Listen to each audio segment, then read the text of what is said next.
We're Hello, recording. everyone. Hello, everyone. Welcome to episode one of Interstellar Talks podcast. I'm Girell, and I am with Watts, Anna, and Kane here, and we are very excited to talk about our topic today with what sports show production looks like, whether it is behind the scenes and just content creation in general. We did have a very special guest with us to get that behind the scenes look. But right now, Anna, if you want to jump right into our topic and get our discussion going. Yeah, of course. So I wanted to ask you guys and kind of figure out your opinions on it. What do you think makes sports shows successful? Do you think it's mainly the content, the production quality, or the personalities that we see in like all of our favorite shows? I I can jump in feel, here yeah, go ahead. first. Yep. Sorry, Drill. I get. I think it's a combination of kind of all those. Like when it comes to, I'll start with production quality. You're not likely to watch a show that's kind of like poorly put together. You see like a bad thumbnail on YouTube, you're not going to click on it. And if like the audio is awful, you're not going to listen to it on the radio. So that's kind of like you need to have kind of like a foot on the ground to be successful. But then you really get a boost if you have like a personality that everybody knows. And so a lot of the ways that sports shows succeed is they have kind of a personality or a person that's already generally well known. Like Pat McAfee was a very charismatic figure while he played in the NFL, and that only continues to be so now that he's a media person or personality now. And of course, like the content's important. Are they talking about things that people care about, and should people care about them at all? I think so. It's not like one of those. It's a combination of having a good all three. I agree. I do think, in my opinion, the biggest one though out of all three, I'd say is the content itself. I feel other people might have big personalities and things like that, but some of my coworkers, like for example, the Pat McAfee show, they just see Pat McAfee as a wrestler, part of the wrestling when he went to WWE and not really like a football player and stuff like that. So like he'll lose audience with that. But me personally, that content part that he brings, like that live interviews with Adam Schefter or Shams, whether any type of like behind the scenes look on that with players and coaches and teams, especially trades, I think is very big. So I think out of all three, if I had to pick one, I think content is the biggest one that has like the most effect on it. But I think Kane brought up a good point that a good show isn't good without all three in combination. Nice. Yeah, and then Jarell, you can take the floor with your question. Yes. So today I just wanted to ask um, you see all these popular podcasts, and even just regular ESPN, and everyone having their own spin to it. But what do you guys think is like the best preparation they do to really balance the information they tell you and the factual stuff they tell you, but also add that mix of personality that we were talking about? Like, how exactly do you think they plan for that? Or is it more of not planning and just getting the information as they go and then mixing it in? I want to get your thoughts on that. Yeah, I can start us off here. I don't know if it was this class, but I've definitely learned in a sports comm class about game notes. And I think I watched a video one time. It was about Joe Buck and someone help me out here. Joe Buck and his right hand man. Trey Aikman. Drake. Yes, yes, yeah, yeah, Okay. yeah. Yeah. And it was just about how they kind of had different preparation styles. And one of them was very much more looking at like statistics, and the other one was just like kind of getting in the right headspace about what they want to do and what they're going to say, just to be prepared for the show. So I think definitely when like commentators, live commentators, anyone who's recording live or even just recording a show, there's definitely a certain level of preparation that is needed, and the personality just can't be everything because when you walk into a show and you don't really know what's going to be going on, it can be a little bit all over the place. So I think that having a good balance between both is pretty important. And Watts, what do you think for this one? Like when you think about a sports show and a podcast that really succeeds the elements to make them like stand out. Um, it's a way to like tell the host and like the stories, kind of like the balance between entertainment and like the analysts. So that makes a difference. Like skills and experiences that would help someone like break out into like the sports media world. Like especially in the podcasting and the content creation. Yes. And I think I'll close off with this one. I think the best preparation is to not get married to following a script. I think the worst thing you can do as a personality is to have something pre-written, word by word to say. I think it's important to have points you want to hit and have information that you want to get across, but kind of what makes them so accessible is kind of like how conversational they are and how easily people can listen to them and understand what you're saying. But if you're coming out there and you're speaking jargon and you're bringing out all these terms, people aren't really going to be able to relate to them as well, especially if they're just listening to them in a passive setting. Um, so I think you got to be informed, but improvisational. Yeah, I agree. I also think like really just considering sometimes people might like that bogus talk, or some people might like the over exaggeration to someone like that, or it really hits a specific market of fans, I'd say. But I think, yeah, really kind of going with the flow more so is better for podcasts. Thank you. Watts, would you like to go next? My second question is, if you could like produce a podcast with like any athlete or past or present, who would you be? Who would you do it and why? We can start on this one. Being from Boston, seeing Tom Brady win all those championships and stuff like that. I'm big into like watching football and really like analyzing the play like that and playing while growing up. So I really just want to get in his headspace on honestly looking at film. I love to just be on the podcast and give him a couple of plays and get where his mind is at before the play and then mid play where is his mind at, and really get that like behind the scenes look on what, in my opinion, the greatest quarterback of all time sees on the field. And he might see something that I didn't even think of, or he's probably thinking of things I wouldn't even think about ever. So I think getting into that type of headspace would be something that'd be pretty cool, and maybe even could pass on to anyone I know. Yeah. Yeah, I can go. I think, especially in the rise recently, I think it would be pretty cool to interview Caitlin Clark. I just think it would be cool to see like kind of where her thoughts are at. Obviously, she'd still be like on like a platform, so she probably wouldn't be completely honest all the time. But just to like not get to know her more, but to like figure out where her head is at with all this. Like there's so much hype around her, and obviously she is like very, very, very good, and she's grown the sport a lot. So I think it would be pretty interesting to see like where her head's at, what she thinks, because she's from Iowa, correct? Right? Yeah. Mm-hmm. Born and raised. So I think it would be interesting to see like how she's grown up and like how that affected her now and like where she's at now and like seeing like when she was a little girl, like would she ever imagine like basically blowing up the WNBA and like even women's college basketball for a couple years to get more viewers and like where she thinks the WNBA's future would be going to. Because I think a lot of people are curious. I know there's an expansion coming in the next couple of years or something. So like what like does she want to take credit for that or something like that? So yeah. I'm a major Philly fan, so I feel like there are a couple like layup answers I could throw out there. But I think if you want to deliver probably the most interesting podcast, and I had to guarantee that every athlete would speak honestly, I'd say Carson Wentz. When I was younger, like he was the franchise guy, so he was really like not I don't want to say an idol, but he was somebody that I looked to on the team. And then, of course, multiple season-ending injuries, and then there's apparently a very toxic leader locker room that he was supposedly the leader of. But then, he's kind of been humbled in his career. Over the last 6 years, he started for six different teams, and I think, at least from what I've seen out of him in the media, he's um, giving good answers to good questions. He has probably some good insight and probably looking back on a career that he had. I just think he could give a lot of interesting answers. Do you think you would want to ask him about the Super Bowl at all, on what that was like emotionally?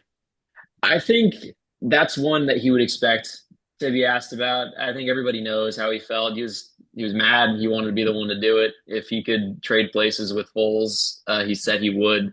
Yep. So I would kind of I'd want to ask him more about like personal things and what the team was like because outside of that 1 year, they weren't very good following him. So yeah, that's about it. Kane, you can take the floor with yours. Yeah, mine's kind of more industry based. There are a lot of sports shows coming out. A lot of everybody wants to capitalize on having a good personality at the forefront. With Stephen A. Smith has been around for forever, and McAfee's coming up in the world for ESPN, and College Game Day is probably at a height of popularity that it ever has been.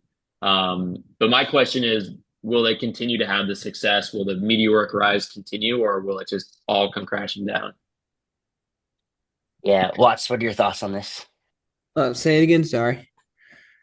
I'm just wondering if you think that like sports talk content and kind of like laid back, accessible stuff like this that's been so popular recently will continue to be popular or just kind of fall out. I think it will. As long as like people just keep posting about it and like keep talking about it. If they just like close the door on it, then people won't know much about it. But if they keep talking about it, then I think and they just keep it going, then there will definitely be more, in my opinion. Yeah, I would agree. My dad, he still fully listens to sports talk radio like all the time. It's constantly on the car, like long car rides growing up was brutal because it was like I was just like no music was played. It was just sports talk radio. And like I think with the new digital era that a lot of people may have thought that would have died off, but there's still some diehard listeners. So even if like something new and up and coming comes around, like how it always does, everything's always changing and evolving. I think there'll still be some like diehard people who wake up still 9 a.m., throw on College Game Day, or every single night listen to the Pat McAfee show. Like, I think there's definitely a chance that like it might not like keep growing and growing and growing forever, just because everything's always changing. But I definitely think it won't like dwindle off or fall off completely. Like, there'll still be fans and there'll still be a market for them to be in. Oh, looks like I'm gonna be the odd one out. I don't. I think it will decline. Um, I especially think because of the topic that we're talking about now, the example we're talking about now. Something like that, I think is hard to replicate, and I think maybe other people will try to replicate that too much, which well then it will start to become too repetitive. So I fear that the repetitiveness between all the podcasts or any type of radio talk show will occur, and I think it will start to become outdated. And I think people might just turn to regular social media itself, or maybe more just interviews between the players and the media instead of trying to get all of their information from podcasts themselves. That's a good point. And I think the space is just it's so big that too many people might copy, and I think that would be That's a an good issue. point. I'm So gonna agree not to with get Girell here. Yeah, Um, that's a good point. I didn't think about I'm that. I kind of think of podcasts like I've never been a huge podcast guy, I if haven't I'm been, yeah, I honest. really like, yeah. And whenever I do try, it's kind of like an overwhelming space to kind of get into. Because even if you do have maybe like one person that you want to follow and you want to listen to their to what they have, they probably have like 20 episodes already, and that's like it's probably 20 hours that I don't really have, and I can do other things with my time there. So it's like I don't naturally turn to them. And if we do have this excess of content that's pretty similar for a long time, Hmm. um, there's probably not going to be any need for it in a while, especially if another popular like service comes out soon. Hmm.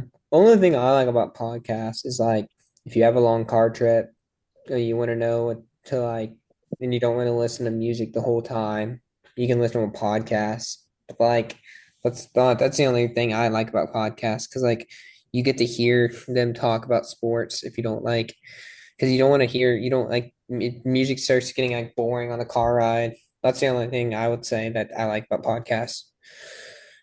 do you think you might like not fully engage with the podcast though while you're driving? Do you think maybe because you're trying to multitask, you're not That's really getting that full experience? yeah. Just a question. Yeah, definitely. But like I definitely feel like yeah, you wouldn't get the full experience with that. But I just feel like it's way better to listen to a podcast while like I think while driving or something. I don't know why I think that because I don't know. I just feel like if you don't want to listen to music and you don't want to like and you want to know, but you don't like you're always be bored on your car ride, listening to a podcast would be the way to go. Yeah, fair enough. Do we want to do another set of questions? Question mark. Yeah, I'm good for Doesn't that. matter to me. Yeah. Okay. So I have another question.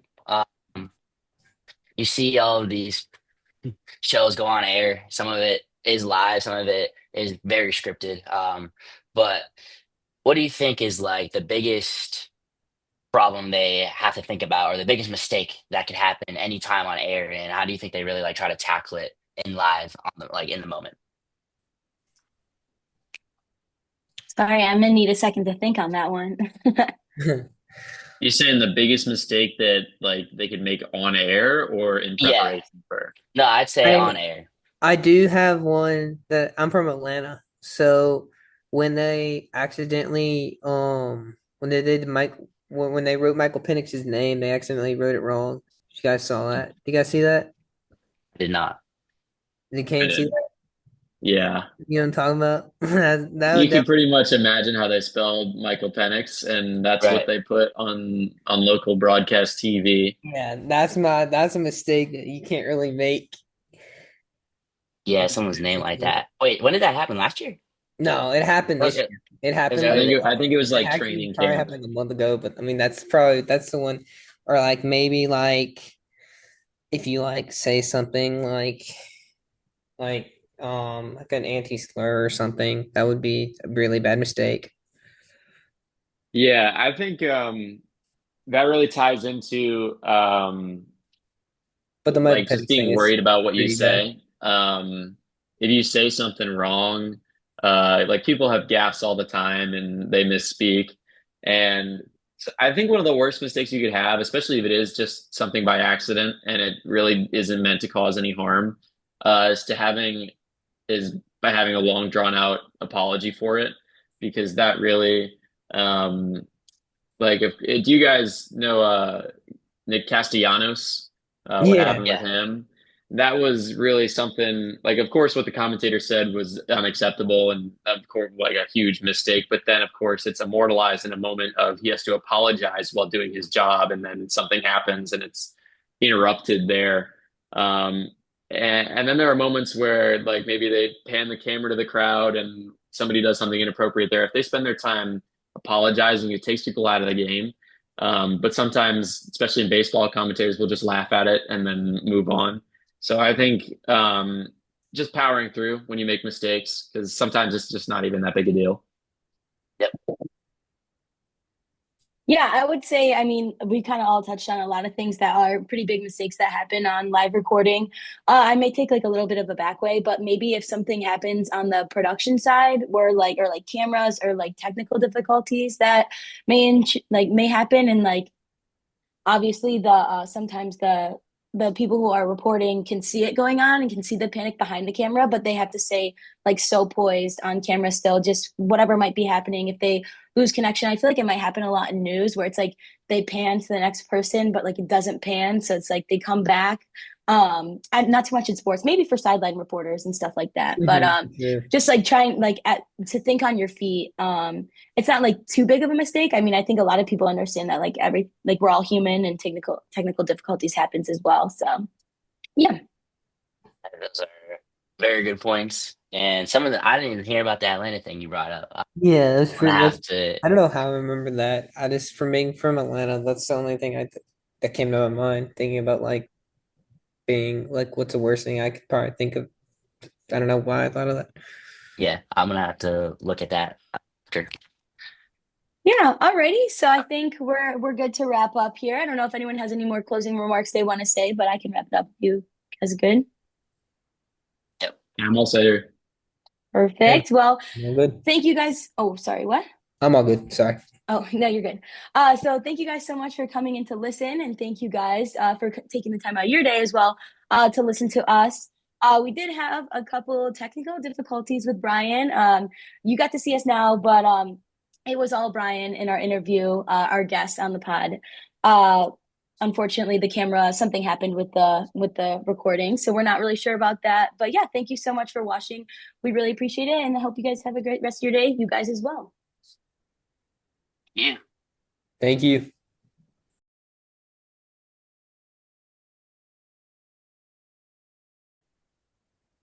Welcome to the podcast. We're here with Brian Warner. He is part of Tiger Vision. He is the director of content over there. He also hosts a show, and of course, the podcast editor at the Tiger.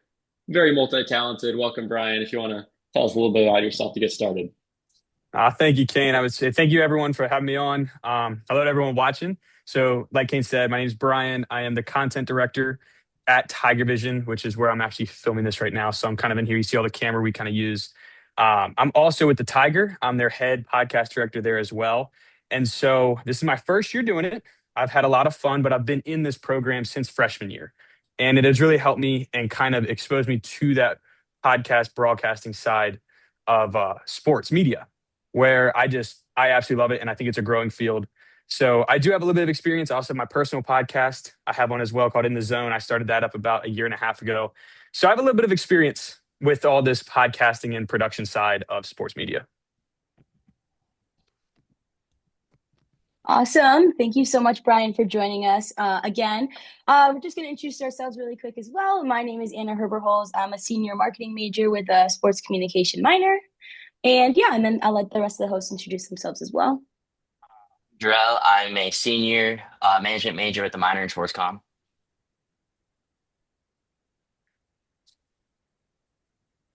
I'm Kane. I'm a sophomore sports comm major. I work with the Tiger. That's how I know Brian. Hi, I'm Watts. I'm a sports comm major. I'm from Atlanta, Georgia. And yeah. All right. Well, thank you guys so much for introducing yourself. And again, Brian, thank you so much for your time. Really, really appreciate it. We're going to just jump right into questions if you don't mind. So one question that I have about your job working as like an editor for podcasts would be, what do you think is the hardest part about podcasting that maybe most listeners don't know about or probably don't even notice that happens when going into creating a podcast? So I know, like I said, I am fairly new. I am a junior. I forgot to mention that I'm a junior sports communication major. But through my limited time, at least this last year and a half of really delving into the podcast part, to me, the hardest part is preparing for the podcast itself. A lot of people think of podcasts as you kind of just jump on with the mic and you start talking, and it's just anything that's in your mind, you kind of just spew out. And some people can do it really well. But I know many people like myself and some of the people I work with, the hardest part for us is preparing. You not only want to prepare what you say, but you have to make sure it kind of fits whatever you're representing stands for. So for us at Tiger Vision and the Tiger, it's not only representing ourselves, it's representing the club and it's representing the university.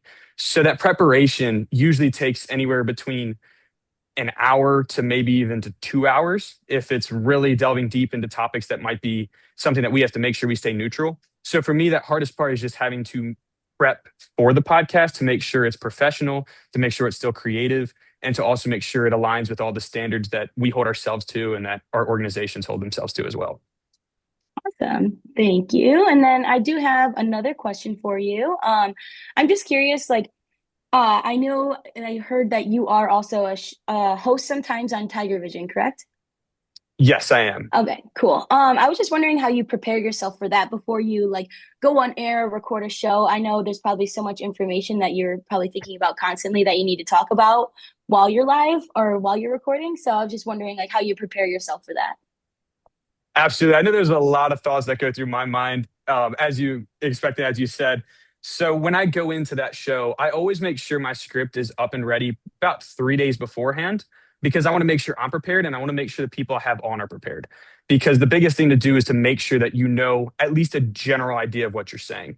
Some people can wing it. And sometimes I know one of my shows called Be For Real, we just go out there and we kind of say what we want. That's a little bit more of a relaxed show. But many of the other shows that we do here, I know it's Extra Point and everything. What I prepare is I prepare a script that, again, aligns with everything we say. But I make sure that it's not only prepared 3 days ahead, but that I practice it the second and, well, I guess the first and second day closest to it or within 2 days of actually filming. So that way I'm prepared and I feel a little bit more confident in what I say and I kind of know the script and it flows a little bit more naturally. So the main thing for me when I prepare is just making sure that not only the script is ready in time, but also making sure that I've practiced at least a general idea of what I want to share through that show. Awesome. Thank you so much for sharing that. I just find that also interesting because I don't know if I would be as good in those like pressure situations, or if I made like one mistake, I'd like probably freak out like live on air or something. It is a little tough to get used to, but I know sometimes with practice, and there's some people that are really natural at it. And I'm kind of shocked when I see some of these freshmen that will come in or sophomores that will come in and they just feel like they just pick it up like nothing. And then it makes me wonder, like, man, shoot, I had to work so hard to get in there. But it really does. It's to me, it's the main thing is practice. Perfect. Thank you. I just have a couple questions on my side about it. I know you mentioned that you're a junior and you get to see how podcasting has changed and things like that. So I just wanted to ask you, like, in the next few years yourself, where do you see like podcasting going or student run media that you do now? Where do you see that be like happening in the future? I see it continuing to trend up. I think it really hit a exponential growth when COVID came around, just because everyone was trying to find a way to find their source of media or of news. And it really just hit the ground running, took off, and now it's just grown into practically every single person you know as a podcast. And I don't really see that growth stopping. I know just in the Tiger alone, we ended up having 2 members about now a month ago, I guess, when school started, and we're already up to 7. So it's gotten a lot more news. I think some people are still finding out about podcasting and how easy it is to just get started and get into it. But I definitely see the trend going up, and I don't see it stopping anytime soon because so many people are looking for ways to get their media easier, or maybe even to get media that might either align or maybe disalign with what they think, just to get a wide variety. So for me, I don't really see this stopping anytime soon. Yeah, I love to hear that. I like podcasting. I've gone into it more being a senior. I wasn't really into it freshman year, but as the years went, it has helped, and it's cool to see how much it's grown. But thank you for that. Absolutely.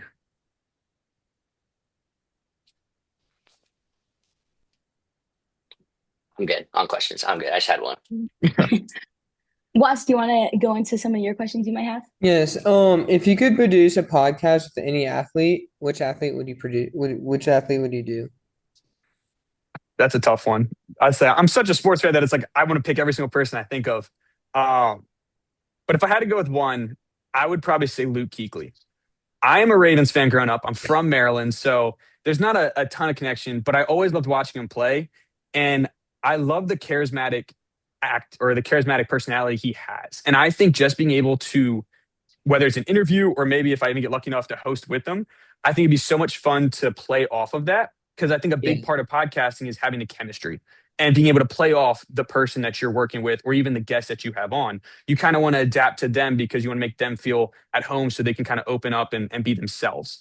That's what a lot of people look for in podcasting is that niche ability or that personable act or that personable way someone will speak or someone will act and say things. So for me, I'd have to go Luke Kuechly just because I love the charismatic personality he has. And I think it'd be so much fun to talk back and forth with him. I got one more question. What skills or experiences helped you break into the sports media world and especially in podcasting and content creation? I think the biggest skill before I learned anything, because I'm like an old man with technology, so I'm still kind of learning everything. But I'd say the biggest skill for me was I grew up in a very talkative family, and just learning how to not only talk in general, but just to talk to different age groups and adjust the way you talk. I think that really helped into getting my foot into the door just because it allowed me to be versatile in what audiences I talk to. I can talk to my peers. I can talk to people that are older than me. I can talk to people that might be like athletes or hold bigger roles. And then I can also talk to people that are just in my class. So that was probably the first step. As I got into it, I started learning a little bit more about Premiere Pro, a little bit more about CapCut. And while I don't like video editing, it has helped me a lot. And I think those are 2 of the biggest ones. One of my good friends, I think he goes to Morehead State. I'm trying to remember exactly what college. I think it was Morehead State. He's running his own business at like 20 as a video editor. And I was able to kind of hop on to Zoom with him for like an hour. And he taught me. So just working with my friends to be able to learn the skills of video editing has also really helped me elevate my level of production, not as a podcast creator, but also as just like a person in sports media. Yeah, that's good. And then I can close this up here. You've been on both sides of the ball, like you said, kind of in front of the camera, behind the camera, planning everything. And I know you said you kind of had to develop like being comfortable while being that kind of talent guy. But is there a point where like now you prefer being in front of a camera, or do you prefer being behind the scenes and getting to tool everything together? That's a really good question because I love learning everything. I'm a big person that at least know a little bit of everything so that you can kind of fill in. If you know the basics, you can kind of work up from there. But I think I got to go with in front of the camera. I love being in front of the camera. I love adding the sound and the vocals as well as the visual communication aspect of these shows. When we do something like a Be For Real or we do something like the Extra Point, I love having the visual effect of it as well and being able to not only describe something vocally to an audience, but also to be able to kind of put my own emphasis and my own energy into it to show them how important it is or to emphasize how excited I am for it. If you're talking about a big game, if I'm out there, kind of waving my hands, like as you can tell on the Zoom call, I kind of use my hands a lot when I talk. But like as you get more animated in it, to me, it draws them in. And that's what makes me so happy and so eager to go back into the camera. I was nervous my first time. I was like, shoot, if I say something wrong, this is going to be awful. I'm going to get like canceled. Like this is not great. But I've actually enjoyed it. And ever since being in front of the camera that first time, you get used to it and then you almost miss it. And you just kind of like go back to trying to get in front of the camera. My freshman year, I had like one show and now all of a sudden I'm on like four because I just couldn't get enough of it. So one of the ones we do is live news. We have all these anchormen. We have all like the main story people that are talking about all the biggest news that come out and it's goes live streamed on YouTube on like Thursdays. And so everyone wants to be an anchorman. Everyone wants to talk about sports. I prefer weather because it's such a small segment that you can do so much with your like not only body language and obviously your vocals, but you can actually bring the people in. You can make them excited about a topic about the sun. Like that's all it is. But I love that because it does have that deeper effect or that deeper meaning because you're not only using your body, but you're also using your words as well. Awesome. Thank you, Brian. And, we got a little bit of time left with you. The floor is yours to plug wherever you're working on, wherever anybody can find you, Instagram, YouTube, whatever. Go ahead. Absolutely. So I haven't plugged in a while, so I gotta figure out exactly where it is. But as for the Tiger, we go on Spotify. It's called The Tiger's Den. We drop a podcast every other week. We usually do it with the newspaper. We interview people with the latest news and stories that we have written. And we're going to bring in some new topics, new segments and shows. We have one with the copy editors. We have one with one of our recruitment managers who's also in a sorority. So she's called Gossip Girl. So we're going to be bringing in some news like that. We have some with layout editors, pretty much giving people that usually are behind the scenes a voice to be able to give their opinion as well on the news aspect. For Tiger Vision, you can find us at CU Tiger Vision is the best way to search it up with a little tiger eye. It's purple and green and orange and a bunch of other colors. So we on there, that's where you have Be For Real, you have Extra Point, you have everything else from Touching All Bases, a baseball show. We're going to have a fantasy football show and everything else that you can pretty much think of on there. So that's always a great show. And then lastly, I have my own personal podcast that's In the Zone. It's a sports podcast that I've used just to work on my own craft and kind of improve my own techniques and skills for podcasting or video editing. And that one you would find anywhere on YouTube, Twitter, TikTok, Instagram. I'm trying to think Facebook. I even got on there. My mom kind of convinced me, so I figured I'd have to jump on there to get some of her friends. I was like, yeah, I'll get some views on there.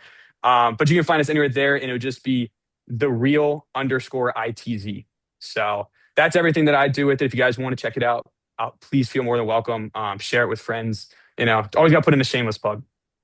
How do you have time for school? I'm shocked. Like you do so much like extracurricular or like your passion, I guess, as well. Like I give you all the props because that is like a lot on your schedule. Like, and then the preparation you do, I'm like, that's crazy. Thank you. It is a juggling act, but I find a way somehow. Yeah. All right. Awesome. Thank you, Brian. Thank you.